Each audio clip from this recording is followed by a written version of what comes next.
This is where I live. I'm a housewife. My name is Ellen Jones. That Tuesday in July started out just like any other day the past few months. There was no warning it was to be the most terrifying day of my life. I remember thinking how tired I felt. Even the housework seemed drudgery and so meaningless with George confined to his bed. No one to see or care even.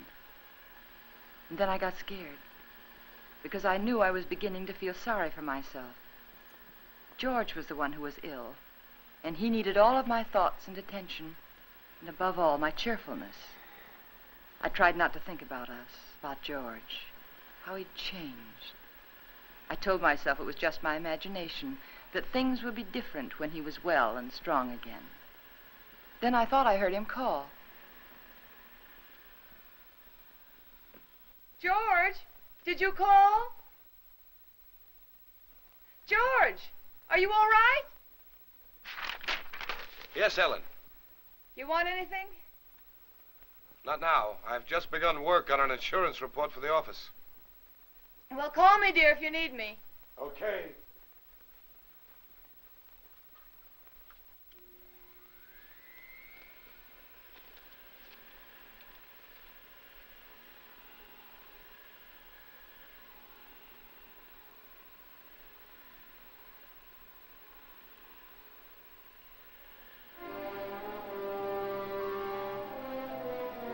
Somehow I had an odd feeling.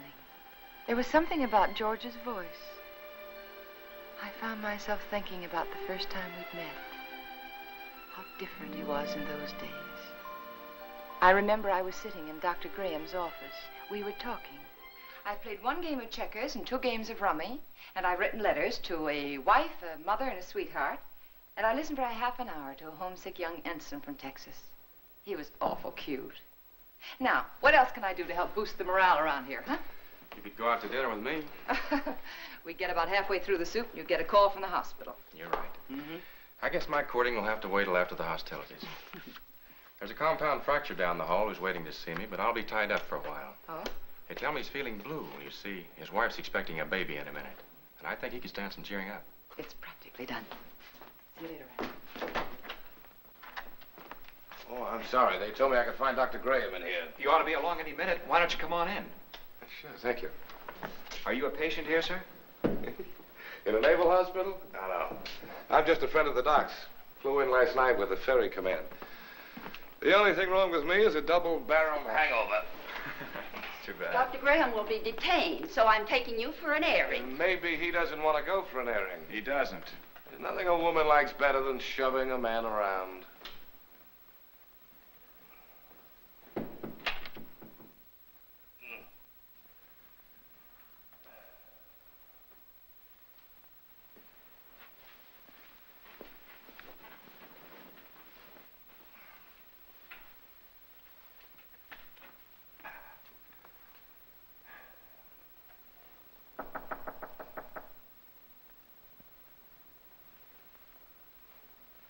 Hello. Hey. Who are you? I'm Ellen Brown. Doesn't suit you at all. It's much too plain. Oh, I'm sorry. I'd tell my parents about it, but they're still back in Kansas City. Now, what can I do for you, young man? I can think of a lot of things. Oh? Well, shall we begin with a game of cards? Mm-mm. Well, Well, I could read the newspaper to you. I could write a letter for you. I know. I'll sit right here and you can tell me all about that wonderful baby you're expecting. The baby you're expecting.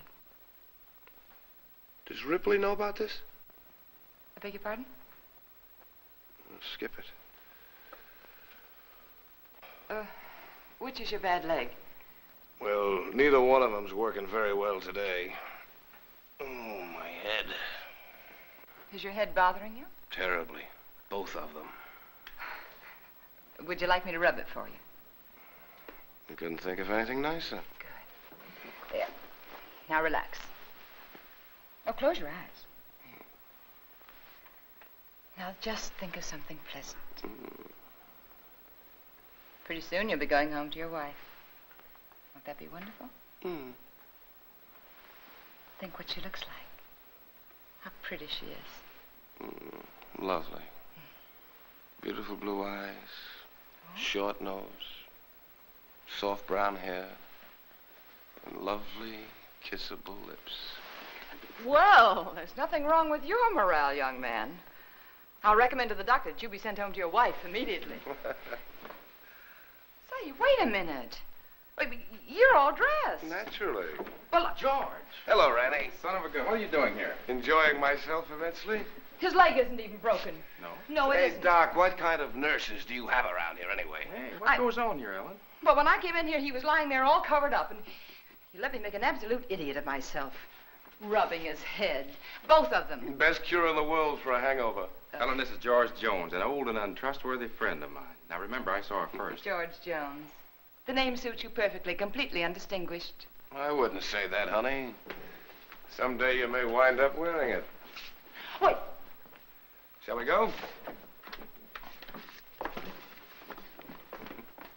She's cute. It was pretty depressing having a medical student for a roommate. Oh? He was always dissecting something, including me. You gotta know what's going on inside if you expect to understand the outside. Yeah. Excuse me, sir, but you're wanted at the hospital. There's an emergency. Oh, Ran, I'm sorry. So am I. Well, back to the salt mines. See you folks later. Not if Okay. I can help it.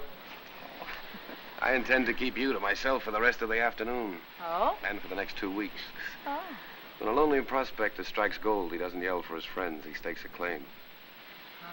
How about some lunch? Yes, I'd love it. I don't like to make love on an empty stomach. No, neither do I. Especially to a perfect stranger. My Ellen, wherever did you get the idea that I was perfect? Oh, you. Would you like to switch boxes like we did when we were kids? Naturally. Oh, rather. Fried chicken, potato salad, tomatoes, cookies. Oh. Day rations, canned ham, powdered milk, chewing gum, and 4 cigarettes. Coffee. Honestly, is that the best you could do? That's the best I could do with no ration card. Oh. Now, if we were to combine forces, pool our resources, I think we might do very well together.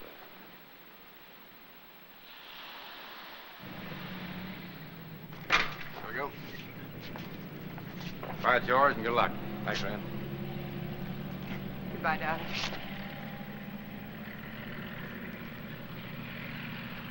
Take care of yourself. I'll be back, honey. Remember that, I'll be back. Of course. Of course. And I'll never let you go.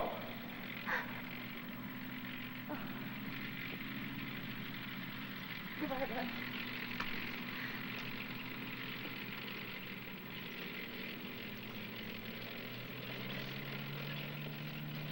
Quite a guy. Yeah, quite a guy.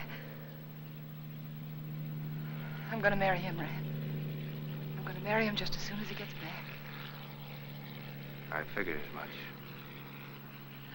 Are you sure he's right for you, Ellen? Oh, I don't know. It isn't something you think about. It's just something you feel. You know, you can't do anything about it. I know what you mean, Ellen. The guy with wings has it all over us fellas who walk around down here.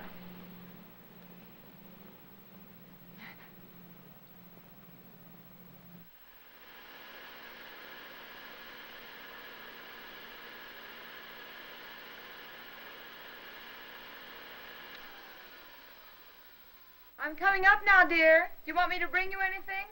No.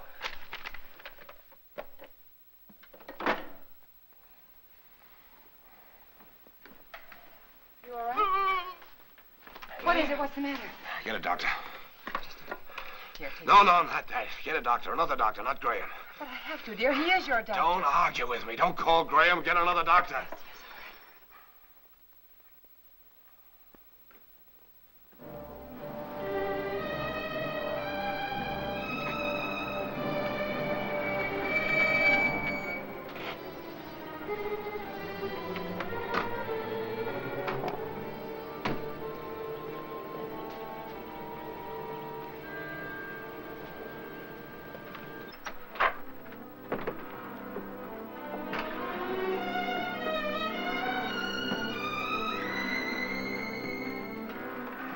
He didn't want the medicine, but I made him take it. Good girl.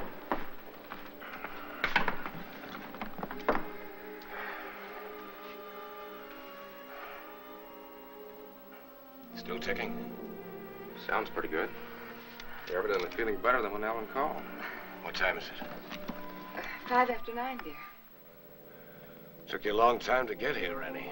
Oh, I know it seems like it, but he came just as soon as I called him. How long did it take? About 20 minutes. Fortunately, Ellen caught me as I was leaving on another call. Yes. Is there some alcohol in the bathroom? Yes. 20 minutes. I got that pain over 45 minutes ago. Why did you delay it? I didn't, dear. I lost a lot of time trying to get another doctor. But you needed him so badly, I had to You go. know best. You always know best nowadays, don't you, Ellen? No, it isn't that. I just knew that he'd come sooner than anyone else. He's our friend, George. Color's better already. Rennie, let's not kid each other. We both know where I stand. My own insurance company wouldn't put a nickel on me. Now, look here. All of us are in that same boat. Automobile taking an unexpected turn, a brick falling from a high building, heart condition like yours. They're all hazards, but that doesn't necessarily mean they'll ever happen. Think of all the chances you took during the war. You didn't worry about them. Came out feeling better when you went in. Now, the only thing you have to do is lie here in bed and let us help you get well. Isn't that right, Ellen? Yes, that's what I keep telling him. You're lucky in many ways, George.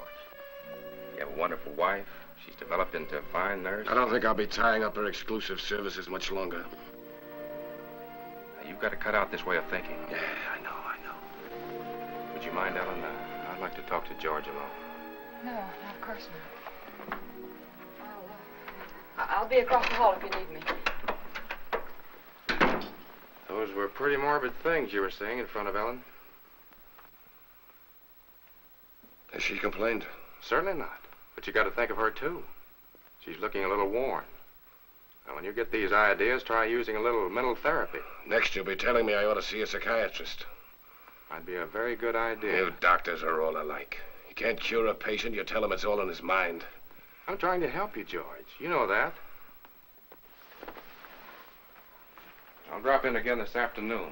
Maybe we can talk this thing out. Yeah, maybe we can.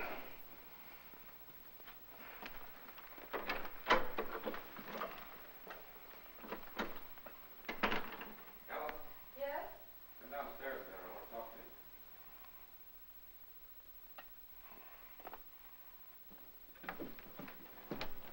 Ellen, did anything particular happen to upset George this morning? No, not that I know of. Why, do you think he's worse? Frankly, I don't like his mental state. Well, I think maybe it's just the hot weather. Depresses him. He's been a very active man. It's natural for him to be depressed, but Yes. when a man's at a low ebb mentally and physically, he's prone to all sorts of imaginary fears. Yes, I know. I'd feel better if he were in the hospital for a while. No, I don't think so. Well, you want what's best for George, don't you? Well, of course, that's just it. I think it would upset him terribly. You see, he doesn't seem to want anyone else around him except me. Well, this morning, he didn't even want me to call you. Oh, it isn't that he's disloyal, Ran, or has lost confidence, but lately, he seems to have taken these sudden dislikes to people. Look, Ellen, Yes? you and George aren't just patients, you're friends. George is up there brooding, and I don't like it. Could develop into something serious. If you won't send him to the hospital, I want you to have someone here to help you. sure you know what's best, Ram, but honestly, I don't know how George will take it. Well, he doesn't even seem to want his aunt around anymore. Ellen, I don't think it's wise for you to try to handle this alone any longer. You're stressed to the breaking point already. I'll take it up with George this afternoon. All right. I better get back upstairs. No, Ellen. Let him relax for a while. Oh, all right. Give the medicine a chance to work. Yeah. I want you to relax, too.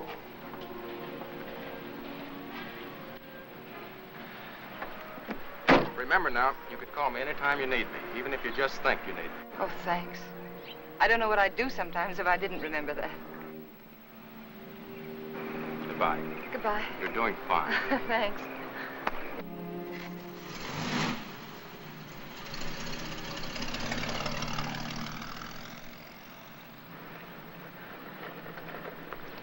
Stand where you are.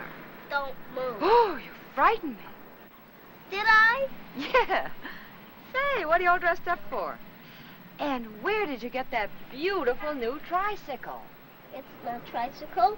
It's a horse. Oh? A Palomino. My grandpa gave it to me. Oh, he did? Well, it's beautiful, Billy. I'm not Billy. I'm Hoppy. Hoppy? Now, who's Hoppy? Don't you know who Hoppy is? No, I'm afraid I Don't don't. you have television? What? Don't you have television? No. Want to see mine? Sure. Look inside. Well, look at that. See? Hoppy's there, too. Just like in a real television. Why, of course, I know him. That's Hopalong Cassidy. Uh-huh. Well, saved many people today, Hoppy? Oh, 60 or 100. Don't try any tricks now. Oh, I wouldn't think of it. Do you have any cookies? No, I haven't. See, the groceryman hasn't come yet, but I will have later. You know what I do with a bad man? No, what do you do?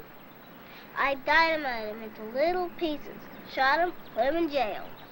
Oh, I don't think the real Hoppy would treat even bad men that way. Well, really what I did was lasso him, tie him up, throw him in jail. Well, that sounds like a lot more work, and more dangerous, too. Had to take care of you, didn't I? Yeah, you sure did. Can I come in? Oh, well, honey, I'm sorry. I'm afraid not. My husband isn't feeling very well today. See? I won't make any noise. If I was eating cookies, I couldn't even talk. No, you couldn't. Well, I'll tell you what you do. After the groceryman comes, that'll be around 12 o'clock, see? You come to the back door very quietly, and I'll have some cookies for you. Okay? Okay.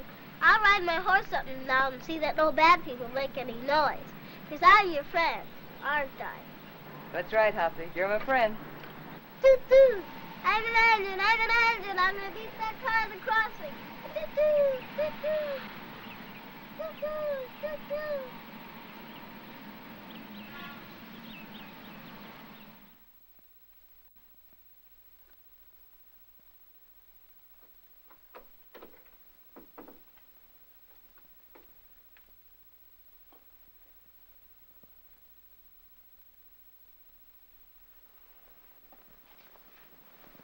Well, George, you weren't out of bed just now, were you? No. Oh, it must be the heat. I could have sworn I saw somebody so right. long? What, dear? What took you so long? Sorry, dear. I was talking to Billy. I should say Hoppy. Let me change your pillow. You know, he's the little boy I told you about who just moved into the neighborhood. The one with the glasses, you know. Oh, he's an awful sweet little kid. What were you talking to Ranny Graham about? That's what I'm interested in. We were talking about you, dear. He thinks you worry too much about yourself. If I didn't, I don't know who would.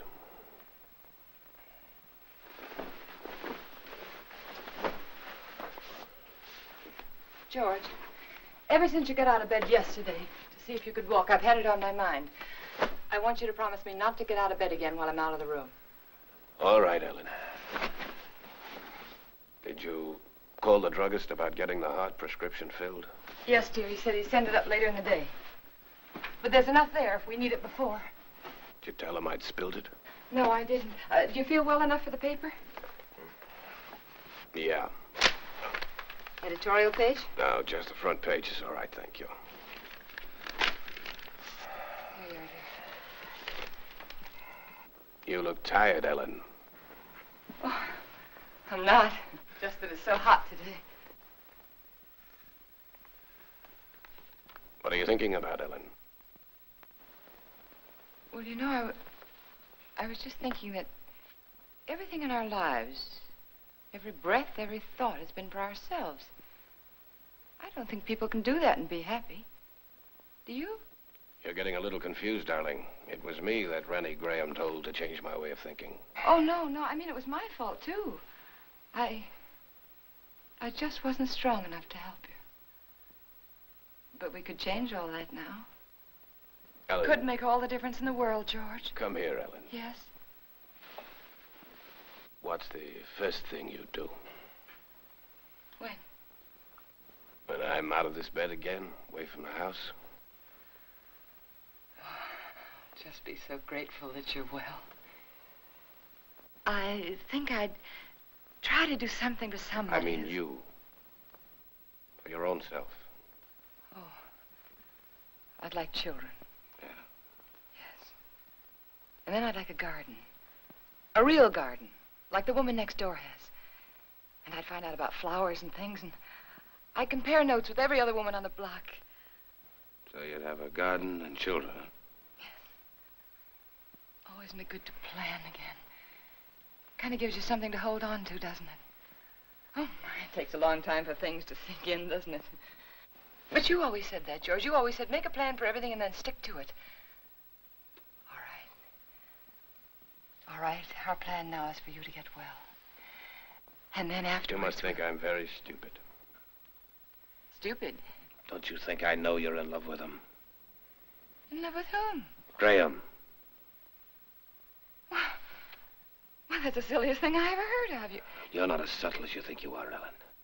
It's quite obvious. First, I thought it was just an infatuation, but now I realize it's more serious. Serious to the point where my life is more in danger from your heart than mine. George, what are you talking about? I almost feel sorry for you, Ellen. He overrated you, Ellen, just as he underrated me. You haven't the courage or the intelligence he thinks you have. Please don't talk like... Do you suppose I don't know he told you to rake over these old coals this morning? No, dear, he didn't. Convinced me I was a failure by making me impossible promises? I know something about my own sickness. I know what happens to a man when you take away his self-respect. George, I know what happens when you constantly upset George, this is wrong. I know it is. Please don't upset yourself anymore. Please. That's what he told you to do, isn't it? Did he No. also tell you to delay getting help to me like you did this morning? How could you do that, Ellen? How could you take a man of second-rate intelligence George, like dear, that? we'll do anything you say. I'll get another You doctor didn't know right what you away. were letting yourself in for, did you, Ellen? Please don't talk anymore.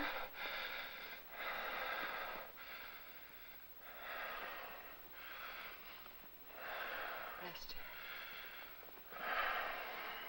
Rest. Oh, George, you just couldn't believe those things you said about Dr. Gray. I don't even want to hear his name.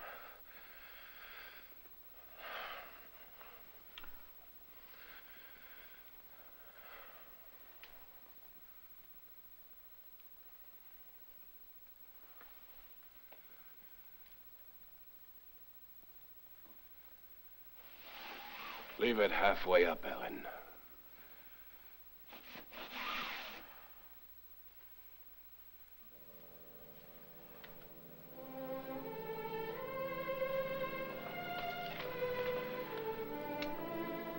I was so hurt I could hardly keep from crying. But again, I reminded myself that George was terribly ill and he didn't mean it.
I knew I had to keep doing something, anything. Anything to keep me from hearing George's words. He didn't mean them. He couldn't mean them. It was his illness, the heat. And when I took his lunch up to him, I'd be pleasant and cheerful as if nothing had happened. Hey. Oh, hi, Hoppy. What's the matter? Oh, you don't have to whisper now. He's awake. I was just fixing his lunch. Did you come for your cookies? Bobby just left to beg, but I've already had for lunch. You're not begging. I want to give them to you. There you are. Take a tray. But Say, are you catching a cold in this weather? you sound just like my mom. No, I'm not. Oh. I could use something, too. Present for me? Uh-huh. Oh, Hoppy, how nice of you. I wonder what this could be. Oh, that's very nice of you. Are you sure you don't want to keep it yourself? We got a big television at home. A real one. This is just a pretend one. Well, I know it is, but it's very nice, and I want to thank you very much for giving it to me. Mommy says television's good for when you're sick. Mm. Daddy says it makes him sick. Oh. Mommy lets me look at television, so I stay in bed. Well, I think that's a very good idea. I'll have to tell my husband about that. Can I see him? I can play with him if he can't go outside. Oh, well, that's very nice of you, but I don't think he's well enough to see people, dear. I won't make any noise. I'll just eat my cookies and look. Well, perhaps in a week or two when he's feeling better, huh? Okay. My horse is sick. I gotta go see my horse. Okay.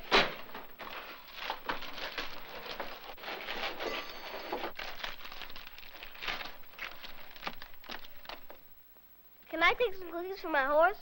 Oh, by all means, take as many as you like. I'll go see my horse now. All right. Say, honey, are you sure you don't want to take that television set with you? The man can use it, but tell him not to break it, because I gotta use it later. Well, all right, I'll tell him. And thank you again, Hoppy. Bye. Bye. I always felt better after talking with Hoppy. I wondered how he'd look without his glasses. Ah, it was a nice thing of that kid to do. Don't break it, because I have to use it again. George wanted his lunch. That was a good sign.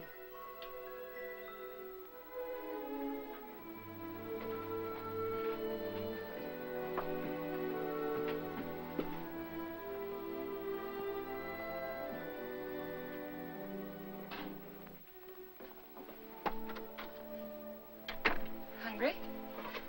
Yeah, as a matter of fact, I am. Good. Feeling much better. Hoppy sent you a present. Television set. And he says not to break it because he has to use it later. You two are getting to be great pals, aren't you? Oh, yes, he's a darling little kid. He's so eager to please. Oh, honey, not now. All right. But at least you're going to have clean hands and face before you eat. Ellen, has the postman come yet? What'd you say, dear? Postman, has he come yet? Oh, no. No, he's very late today. Guess it must be the heat. Give him this letter when he comes, please. Dear, I thought you were resting. What's the rest in the way? A relief to get that written. New insurance law affects the Emerson estate. I've got to check over. All right, dear, all right. I'll meet him at the gate and give it to him myself. How's that?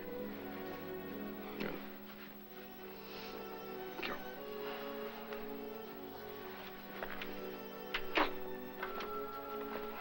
There you are. Looks good. Yeah, just good. Oh, Ellen. Letter.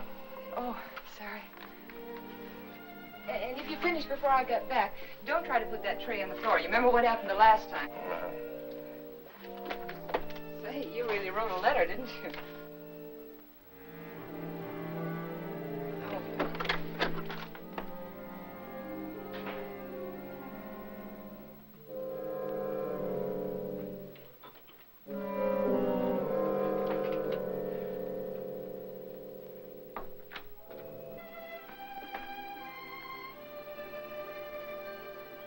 I wanted to stop a minute and chat with neighbors. But I knew George wouldn't like it. He didn't believe in neighbors. And then I saw the postman.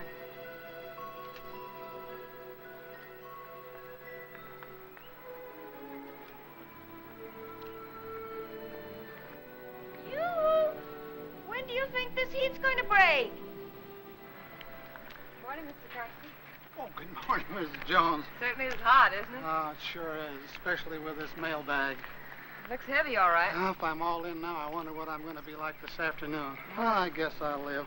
Yeah. Everything's so high, I've got to keep my nose to the grindstone. Yeah. Got a pension plan. Did I tell you about it? Yes, you did. Well, you got to follow it to a T. Every penny counts. Yes. You know, my wife doesn't understand that. She says I'm an old penny pincher. No. But I told her that Mr. Carson, would you take this letter for me, please? Thanks. I'll swear I bring in more mail than I take out. Well, I'm sorry. I'd run up to the mailbox with it myself, but I don't like to leave the house so long with my husband being ill and all, you know. No one ever figures how it slows me up lugging everybody's mail around this awful heat. Sorry. My feet are throbbing. Your feet ever... Yeah, I know just what you mean. You know, I ought to Exactly. be way out in Pine Avenue and Merritt Street, but noon with the way I'm going, I won't be out there till 1 o'clock. Sorry. Well, with everybody giving me mail to take back. Is that mail for me? Huh? That mail, is it mine? Oh, yeah. Excuse me. Thank you. It's all right. It's that retirement plan that keeps me going. Yeah, I'll bet it is. Well, thanks again, Mr. Well, Carson. you're welcome. Well, glad to see your husband's well enough to be up, Mrs. Jones. Goodbye. I wish I could lie down for a while.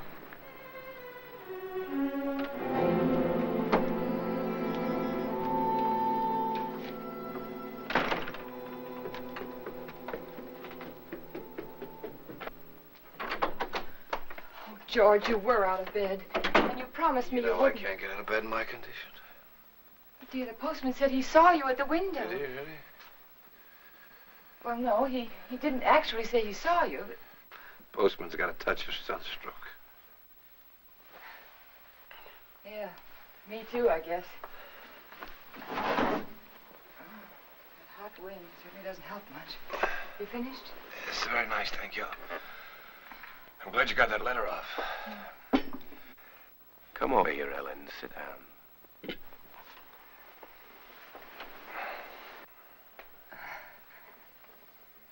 Would you like your Aunt Clara to come up and visit for a little while today?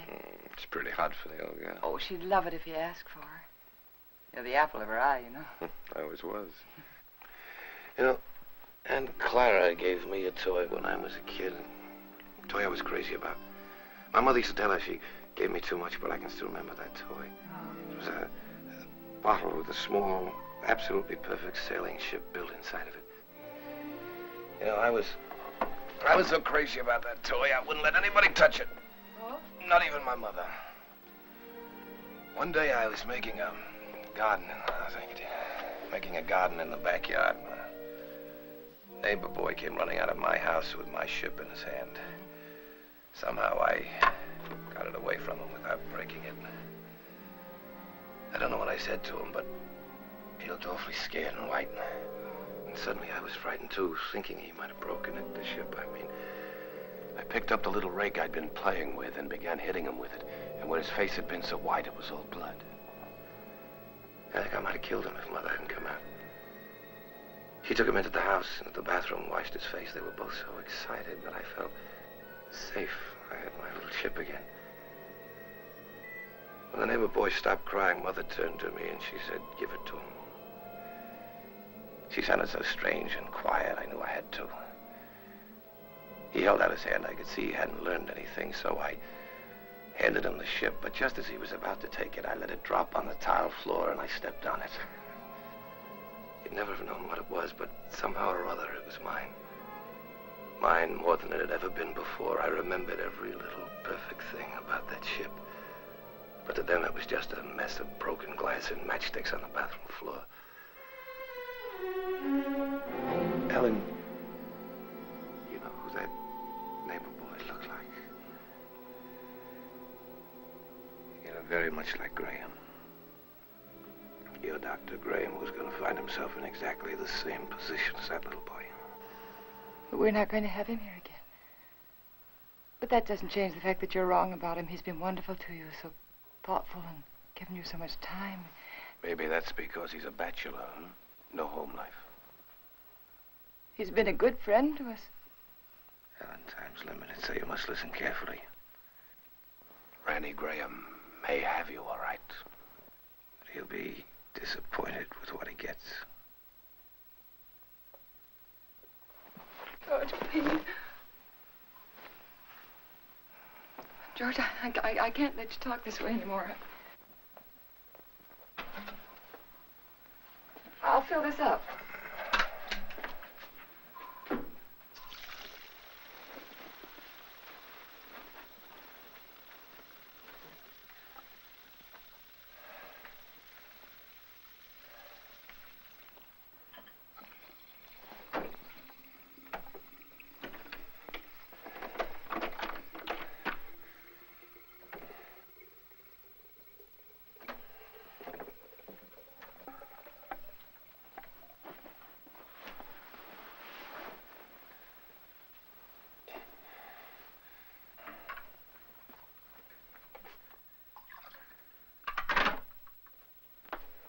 I'll be downstairs if you want me. You'd better wait, Ellen. I've written the district attorney asking him to make a complete investigation if anything happens to me today before he can get help to me. Why do you torture yourself like this? Why do you imagine things that don't exist? That letter exists. It proves you're trying to kill me. But I'm not. I'm not. If I can't help you, George, then I'm going to get someone else in who can. It's not me that needs help now, Ellen. You gave that letter to the postman yourself just a while ago. Yes? Yes, I gave him the letter, the one that you wrote about insurance policies. I knew you wouldn't recognize a district attorney's name if you saw it. Nobody ever does. Isn't that strange? Everybody knows he's a district attorney, but nobody ever knows his name. We are going to get someone else in, another doctor, because this is all in your mind. My mind is fine. Just to reassure you on that point, let me tell you that letter was about insurance. I told the district attorney how much insurance we had on each other's lives. That if either one of us died, the other would do very nicely for the rest of his life. Or her life very comfortably indeed. Oh. I also told him how you and Dr. Graham, how you were working together to aggravate my condition so it wouldn't look like murder. George! I also told him how you were gradually giving me overdoses of the heart medicine. But that isn't true. Anyone would know that isn't true. Would they? Why is that bottle almost empty, huh? We only got it the other day. Well, you told me that you spilled it on the tray. You told me that yourself, George. You didn't tell the druggist that. Oh, Mr. Phillips will make an excellent witness against you, Ellen. He'll be the first if anything happens to me. And let me tell you, there'll be others. The letter takes care of everything. The druggist, the medicine, the doctor. He's in it, too. Oh, you've implicated your old friend Graham, you know. Nothing's going to happen to you. I don't know whether you're doing this to frighten me or not, but I'm going downstairs and get that letter back from that postman. You're not going anyplace anymore, Ellen. Because I'm going to kill you. I decided that definitely this morning.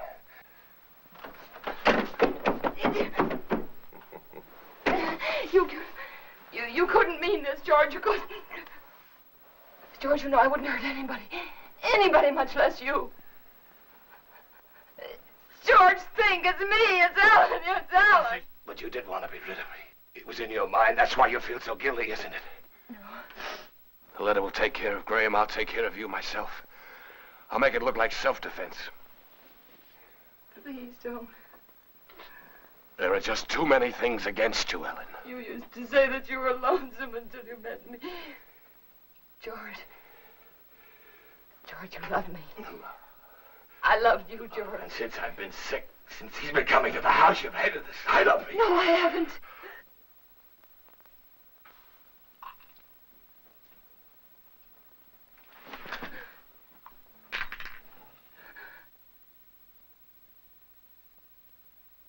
Oh. No.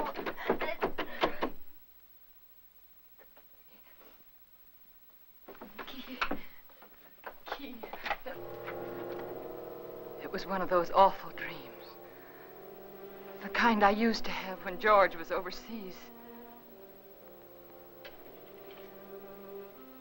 That man lying there was George, my husband. He was dead. He died trying to kill me.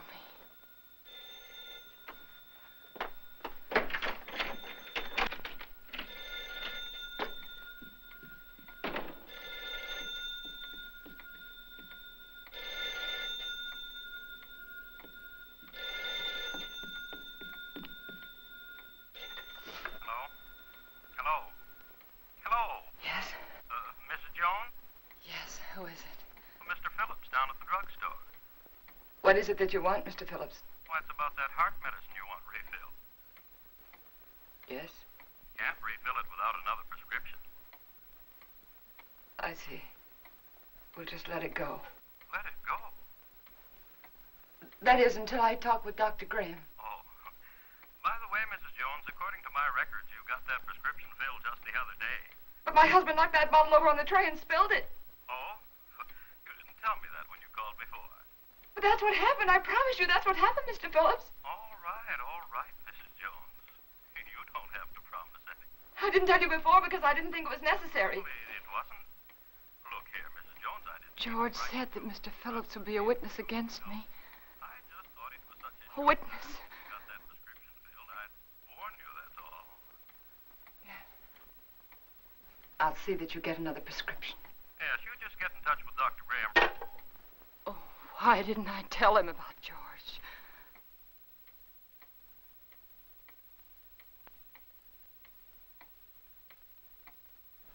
That letter.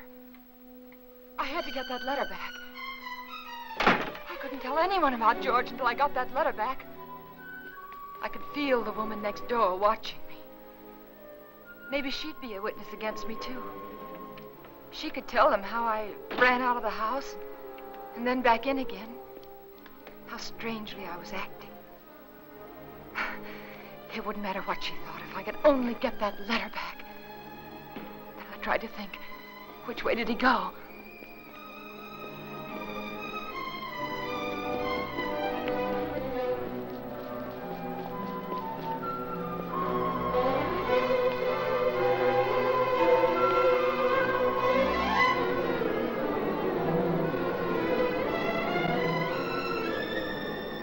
What's that for, Tex? Who knows? The heap needs everything we can put in it. Yeah, but what'll it do? Who cares? Pardon me. Can you tell me, did the postman go by here yet? The postman? Yeah. Yeah, old Oddball plowed his way through here a little while ago. Oh, which way did he go, do you know? That way. Oh, thanks. Yeah, up that way towards Merritt Street, you know. Yeah, I know.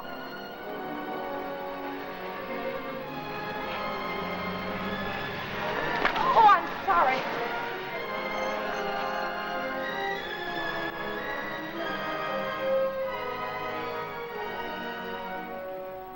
That's right. You know, every time I go home at night, I always tell my wife, Laura, if it wasn't for that pension plan of you, I just never get up. I just drop in my tracks one of these days, and that'd settle it. I just never get up anymore, and that's all. You know how it is. Hello, Mr. Karsten. See you later, Joe. See you later, Mr. Stone. Well, Mrs. Jones, what are you doing out this way? I was visiting a friend. Oh, that's nice. I wish I had more time for visiting.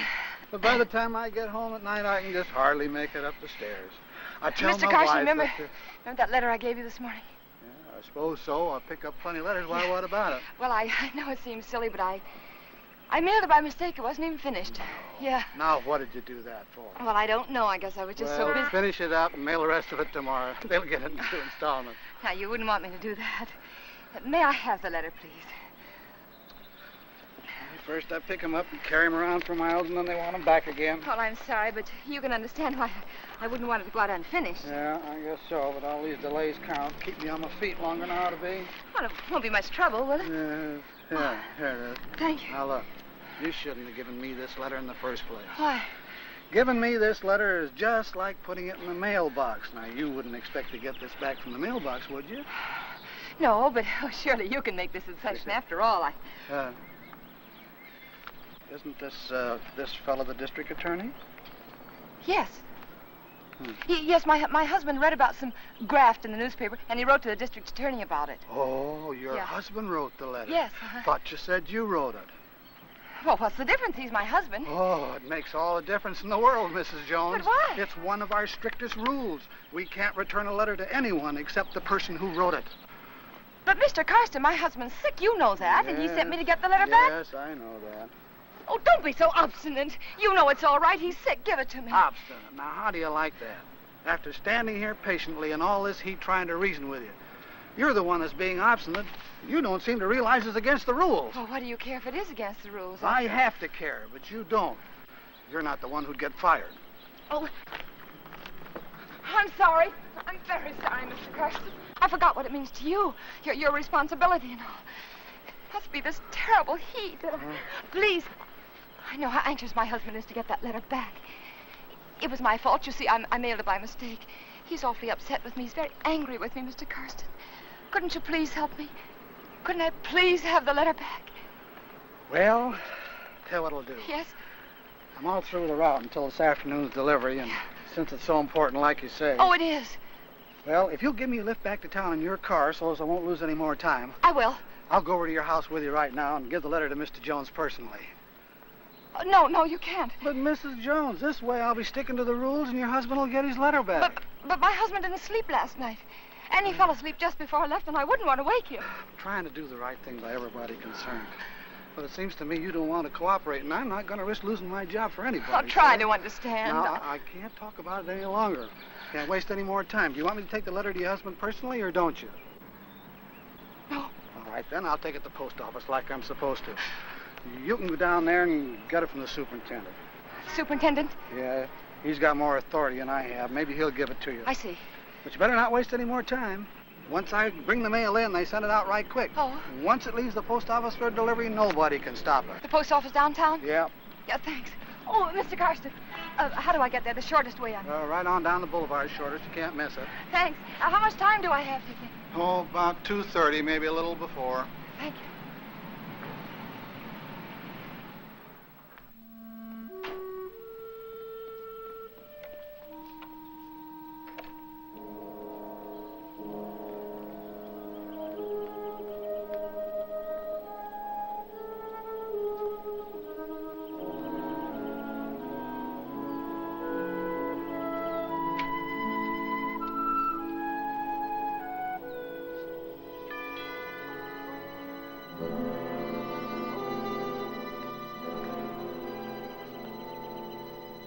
Ellen? Ellen?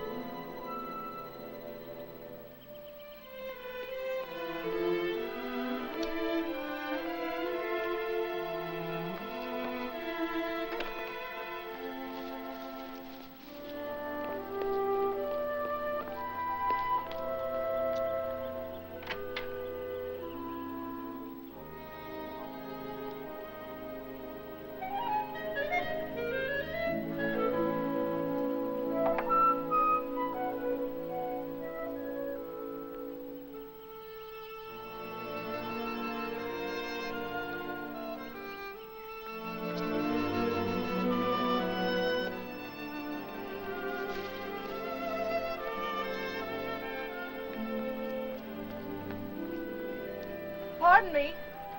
Yes? Have you seen Mrs. Jones this morning? Yes, she went out about half hour ago. Went out? Yes? But what about George? Mr. Jones. She hasn't gone off and left him alone, has she? Well, husband's sick, you know. So I've heard. Of course, I never really met them, though I haven't lived here long. I can't imagine her going off like that. I'm Mr. Jones's aunt. I made him some jellied consomme. I packed it in ice. It's melting. I never dreamt I wouldn't get in. I could tell you where the key is. The key? Perhaps you'll think it's nosy, but I happened to see her when she locked the door. Well, isn't that good of you? The front door? Yes, it's right over there, above the door. Thank you. I don't know how you stand in the sun without a hat on. I'd dry up like a pea.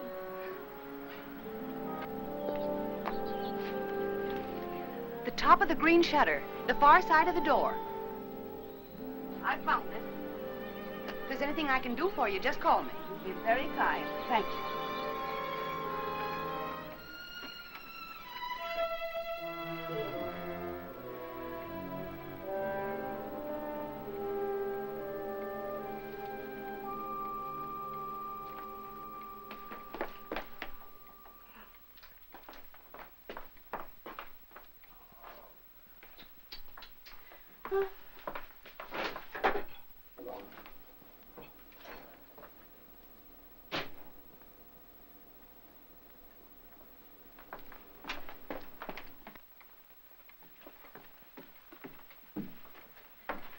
Clara.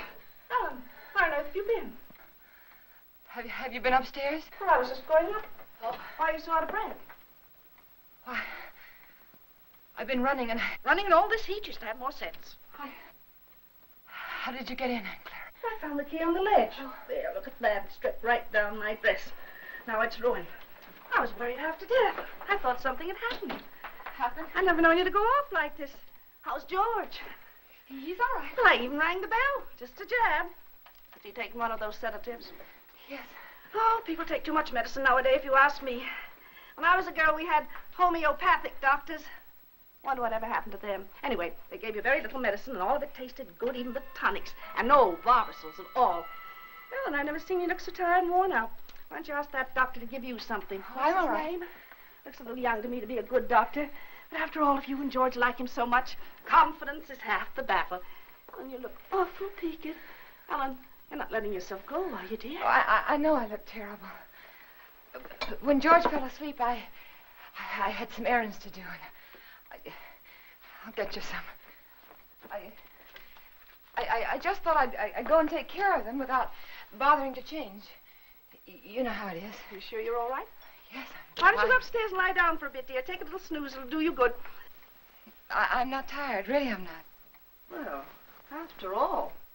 Oh, Clara, I have so much to do today. Oh, sit down, Ellen. Lean back. Relax. You'll be on your back before you know it if you don't watch out. After all I want to do is to help. From now on, I'm going to have more time, too. Ellen, I forgot to tell you. I resigned. Resigned? From the Helpers Guild after 15 years. I'm not helping anymore. I'll leave the kitchen door open, and then we can talk while I'm cleaning up out there, all right? Oh, you might as well. You're so fidgety. Oh, Ellen, while you're on your feet, will you bring me a damn cloth? For 15 years, I was in that guild. And for the past 5, I was treasurer. And for the last 3, they were promising me the presidency. So what happens? Last Tuesday, they let Cora Comstock, you know, Zachary's brother's wife. Well, I was furious. Zachary said I was hasty. But after 15 years, you know, I've never known a small woman yet who wasn't always boasting about her little hands and tiny feet and trying to run everything. It's the best I can do. You think I was right? 15 years, after all. Zachary was upset. He says I need lots of outside activity, lots. And I agree. That Cora, she hasn't got any precious bone in her body. I thought if she didn't stop, I'd scream. He's playing a late game because of me. I always tell him he plays too much at his age. But that's just one of the worries of being married to an older man. Oh, Ellen, why don't you have some of that jellied consomme? At least it was jellied when I left home. Tried. It's tasty, and it's full of vitamins. I'd like someone to enjoy. After all, it ruined my dress. Oh, I think I'll run up and pop in on George. If he's asleep, you can tell him later that I peeked him. Hey, Clara! Clara! What is it, Ellen? There's something I must tell you. Oh, what is it, dear? What's the matter? Are you having trouble? Yes. Yeah, I didn't want to tell you, but now I think that I must. Don't. Take my advice and don't. You'll only be sorry later that you did. I thought it was funny your being out like that and not going up to see George when you came in. But you don't understand. Yes, I understand. I'll just say goodbye to him. No, please don't. I didn't want to tell you this, but George said that the last time you came to see him, you upset him terribly. And he said to tell you that if you came again today, to tell you that he just couldn't see you. Upset him? You must remember he's ill. Upset him? Well, I've a good mind to tell him something. No, please! Well, I wouldn't think of humiliating myself. He knew I was here all the time. Well, he was rude, mean, and selfish before he was sick, and he's rude, mean, and selfish since he's been sick. I'm sorry I had to tell you this. Well, I thought when I first met you, you'd do something for him, change him somehow. But I must say he hasn't changed at all. He's worse, if anything. And Ellen, you can tell George for me that a man wrapped up in himself makes a very small package. I wondered how much time I had. She was right, I must look awful. I had to fix myself up before I could go to the post office. I had to go in there. I was terrified, but I knew I had to.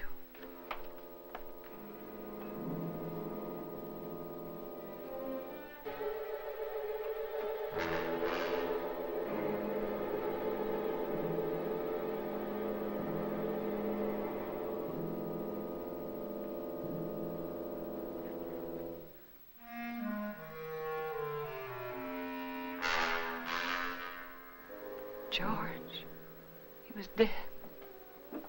I mustn't let myself think about it. I mustn't think about anything until I get that letter back. That letter that said I killed him. Maybe it was a dream. No, it wasn't. I must fix my face. I must look presentable. Like any other housewife making a simple request for a letter. A letter that was mailed by mistake.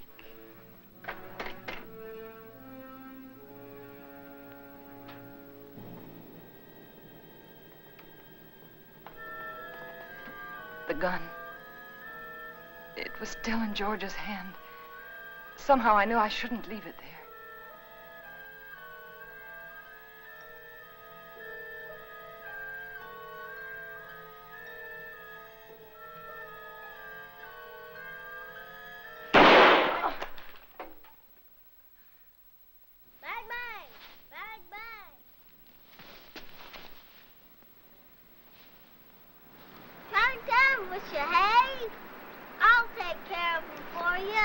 It's all right, Hoppy.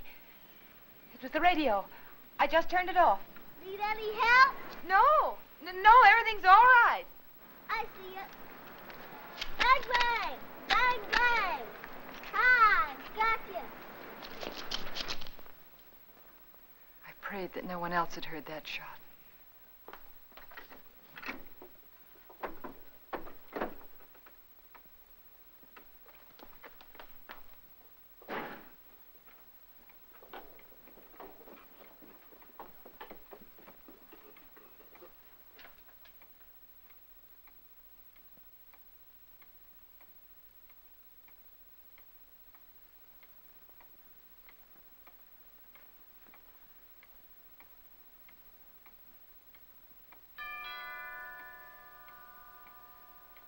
I thought perhaps if I didn't answer, he'd think no one was home and he'd go away. But he didn't. He just rang the bell again and then stood there.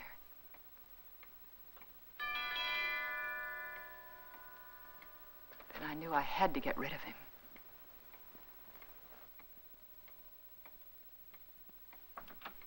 Yes? Good afternoon. I'm Mr. Russell. Yes? I'd like to see Mr. Jones. He's expecting me. Expecting? Yes. He telephoned me the other day. Well, there must be some mistake. My husband is not well. He isn't able to leave his bed. He told me he was ill, but he did telephone to be here this afternoon. Well, nevertheless, he isn't well enough to see anyone. But it's a business matter, Mrs. Jones. I'm sorry. But the doctors forbid him to see anyone. He warned me that I'd get some resistance from you. He did? He explained that you were over-solicitous about his health, but that I wasn't to take you seriously. Oh. Your husband only wants me to authenticate some legal papers. I'm a notary. Won't take but a few minutes. I'm sorry. I've already told you he isn't well enough. He's had a relapse. The doctor just left here a few minutes ago. And he said he wasn't able to see anyone today. Not anyone. Well, I'm sorry to have bothered you, Miss Jones. Oh, that's all right. I'll leave my card. Perhaps you'll call me. Yes. Better. Yes, I'll call you. Good afternoon. Goodbye.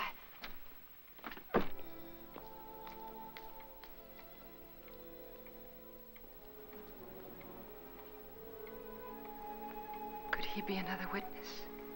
Couldn't think what I'd said to him. Oh, I'd have to be more careful.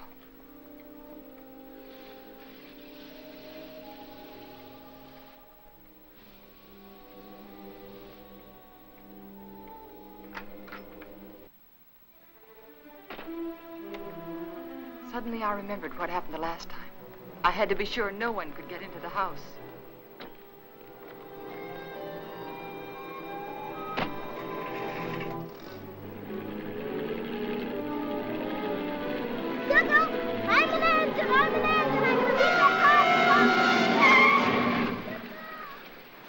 Hi. We to the crossing, didn't I? Billy. Where are you going? Are you all right? Sure. Can I go with? No, you can't. I'm sorry, I'm late. And for heaven's sake, be more careful, will you? Don't you ever do a thing like that again. Do you hear me? Okay. My horse ate up all the cookies. Well, I'll give you some more later on. After that? Yes, after nap. Now, you stay right there in that driveway until I get out. You understand? Okay.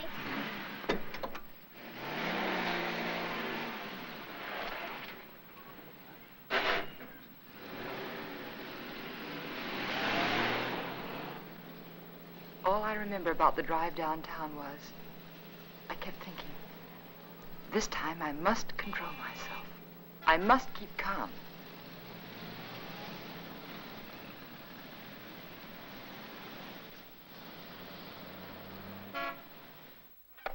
We caught it in plenty of time, Mrs. Jones. It was brought in just a little while ago. Wasn't even processed yet. Then I can have it now? Of course. Heavens. I'm glad we caught it in time for you. My husband will be so pleased to have it back. I'll give you one of our regular forms here. A form? Yes, one of these. Oh. You mean I can't take the letter with me now? Just take the form home to Mr. Jones, have him fill it out, and when you bring it back, I'll have the letter right here, and I'll give it to you. But why is that necessary? Just regulations. Oh. Among other things, it'll give me a chance to compare Mr. Jones's handwriting with the writing on the envelope. Well, I can assure you it's my husband's handwriting. Yes, I'm sure, yes. Yes. But I must have one of those forms for my records. Oh. But my husband's been very ill. And everything bothers him so. And if I don't have this letter for him when I go home, he'll be awfully upset. Why should he? Well, you see, I'm afraid that he said a lot of very strong things, and he regrets them now. You can explain to him that it won't be delivered. It'll be held right here till the form comes back. Yeah, but it's so hard to reason with a person who's ill. Well, you know how it is. They exaggerate the importance of everything.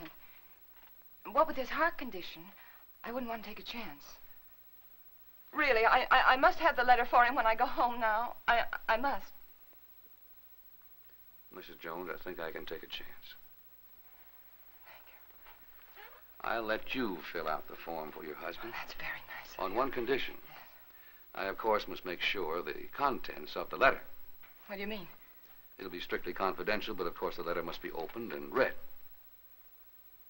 Open the letter? Yes, to make sure that it is the letter to the district attorney, as you say. No, you can't. I beg your pardon. I won't have anyone prying into my husband's mail.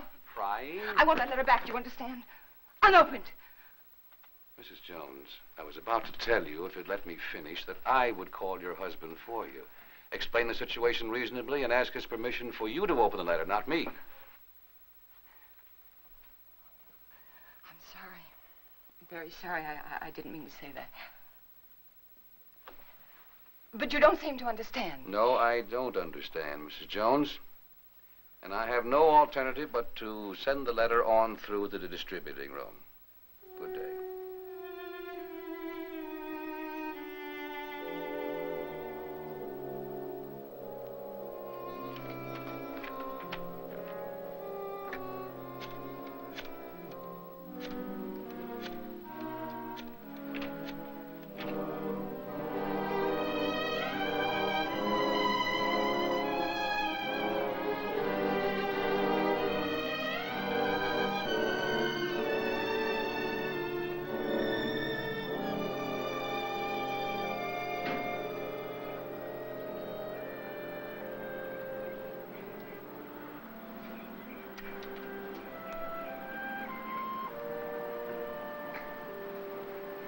Mrs. Jones. Mrs. Jones. I don't want to intrude, but I couldn't help noticing you all day long. I've had the feeling that something was wrong, and I'd so like to be able to help you. Oh, I know we haven't been too neighborly, but trouble's something else again. Can I help you? Is there something I can do for you? Of course, I know you're anxious to get up to your husband, so you run up and see if he's comfortable and settled, and then you come over. Or call me. I'll be waiting for you. She was kind. She might have been my friend. She might have helped me.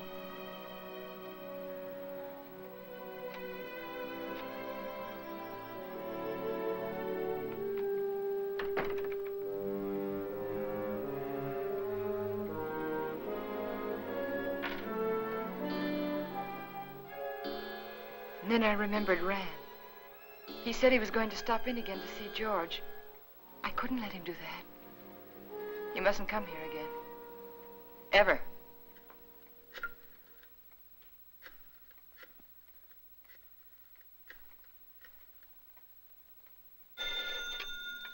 Dr. Graham's office. Hello, this is Mrs. Jones. Is Dr. Graham there?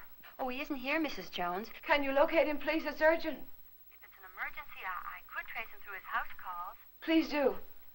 It's very important that Dr. Graham doesn't come here today.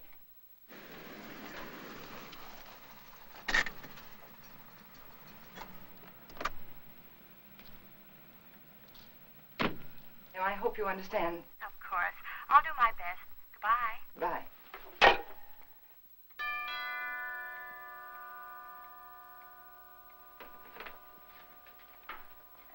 Doctor, I just called your office and I just told your nurse that I... Well, George felt he wanted to consult another doctor. And I did too. And he just left and I really think it would be better if you didn't see him again today. Oh? What doctor did you call? Oh, I'm sorry, I've forgotten his name. I called the lady next door for her doctor and she gave me his telephone number and, George liked him very much. I see. Yes. Is he a heart specialist? Yes. That is, I think so. Mm-hmm. What was his diagnosis? I don't know. But really, George is feeling much better. I'll call you tomorrow, Doctor. Now, wait a minute. What's happened, really? Well, you see, after... No, please don't, please. Don't go up there. It's better for everyone if you just don't go up there.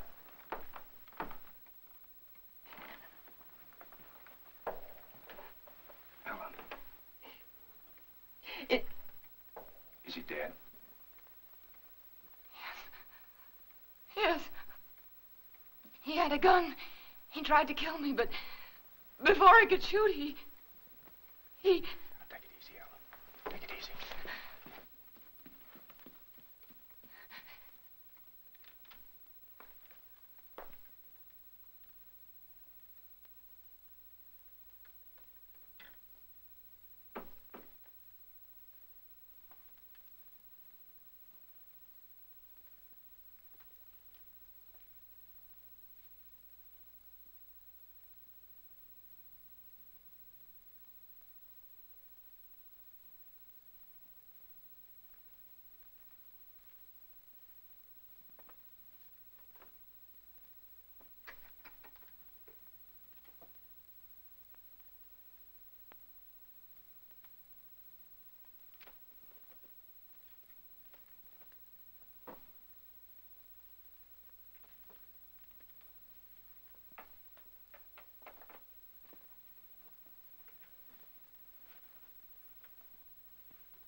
And so I took the gun out of his hand, and I hid it. I had to. It looked as though he died protecting himself from me. All right, Ellen, but why didn't you want me here? I don't know how to tell you. That letter said that we planned his death together. That you told me to aggravate his condition, to give him overdoses of his heart medicine. And if they come here and find you here, they'll think it's true, just like George said. Ellen, his mind was going. I tried to tell you this morning. He wasn't responsible. They won't believe me. How could they? I did everything wrong. Everything, just like he said I would. The druggist, and then the postman, and then the superintendent, and I even lied to his aunt. They'll all think I was guilty, all of them. You're not guilty, Ellen. Remember that. Oh, I know. The police will be here any minute now. You better go. You better go right now.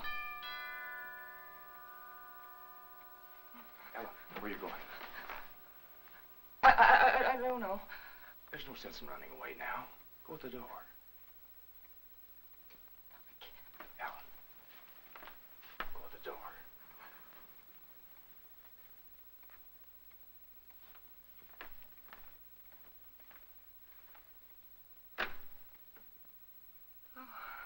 Hello, Miss Jones. I got a letter for you this afternoon. I didn't put it in the slot because, well, I guess I should feel kind of funny coming here like this after what happened between you and me this noon. But it's all right. I understand. Here's the letter you gave me to mail this morning.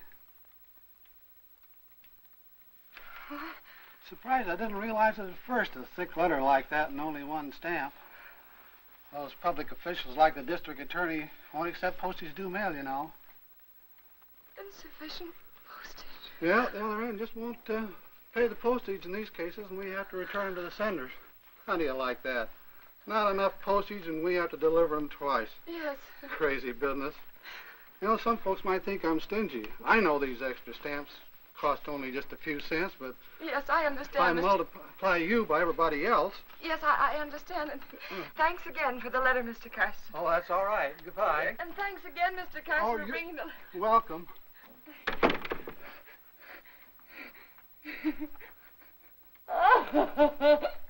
Oh, it's so funny. It's so funny. Go ahead, it'll do you good.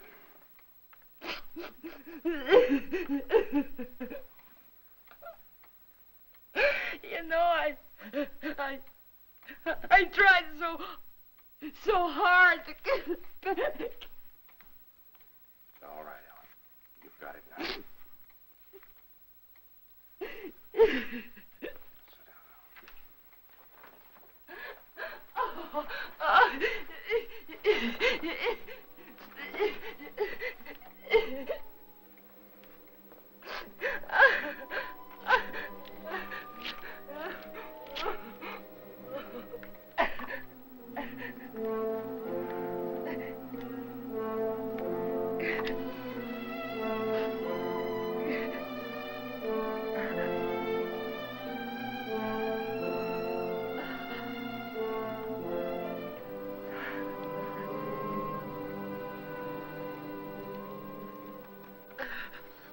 And then I knew what people meant when they said their heart was broken.